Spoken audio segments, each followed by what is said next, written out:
কেউ দেশ দখল করছে না, কেউ জোর করে তাড়াচ্ছে না, তবুও ভারতীয়রা নিজেরাই নিজেদের দেশ ছাড়ছে। যেন তারা নিঃশব্দে জানান দিচ্ছে, দেশ ছাড়তে এখন আর লাগে না বোমার শব্দ, লাগে না যুদ্ধের হুমকি কিংবা বন্দুকের নল। যে দেশের নাগরিকত্ব একসময় ছিল গর্ব, সেই নাগরিকত্বই আজ অনেকের কাছে যেন বোঝা হয়ে উঠেছে। আর তাই তো গত 5 বছরে প্রায় 9 লাখ ভারতীয় নিজের ইচ্ছায় ত্যাগ করেছে নিজ দেশের নাগরিকত্ব। এই বিদায় কোনো যুদ্ধের ফল নয়, কোনো প্রাকৃতিক দুর্যোগেরও নয়। তাহলে কেন?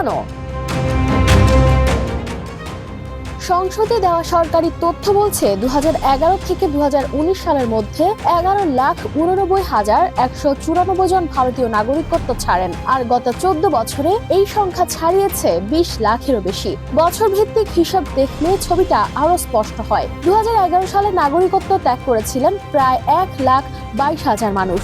এরপর কয়েক বছর ধরে সংখ্যাটা ঘুরেছে 1,30,000 থেকে 1,40,000-এর আশেপাশে। 2016-2019 সালে সেটা ছিল তুলনামূলক বেশি। হঠাৎ 2020 সালে সংখ্যাটা একটু কমে যায়। চারদিকে তখন থমকে থাকা সময়, বন্ধ সীমান্ত, আতঙ্কে ভরা নিঃশ্বাস।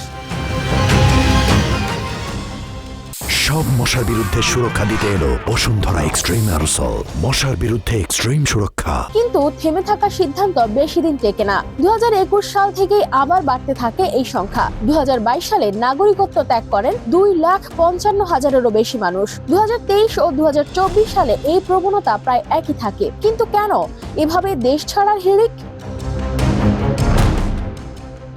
ধারণা করা হচ্ছে তারা দেশ ছেড়েছেন মূলত উন্নত জীবনের খোঁজে। একই যোগ্যতা ও পরিশ্রমে বিদেশে যেখানে কয়েক গুণ বেশি আয়, সেখানে দেশে থেকে অনেকের মনে হয়েছে পরিশ্রমের ন্যায্য মূল্য মিলছে না। কাজের চাপ, সীমিত সুযোগ ও অনিশ্চিত ভবিষ্যৎ মানুষকে ধীরে ধীরে অন্য পথ ভাবতে বাধ্য করেছে। এর সঙ্গে যুক্ত হয়েছে কর ও সুবিধার বৈষম্য। দেশে নিয়মিত কর দেওয়ার পরও স্বাস্থ্য, শিক্ষা ও সামাজিক নিরাপত্তায় প্রত্যাশিত সুবিধা না পাওয়ার হতাশা অনেকের মনে জমেছে। অন্য দেশে কর বেশি হলেও বিনিময়ে চিকিৎসা, শিক্ষা ও নিরাপত্তার নিশ্চয়তা মানুষকে আকর্ষণ করেছে। News desk, RTV।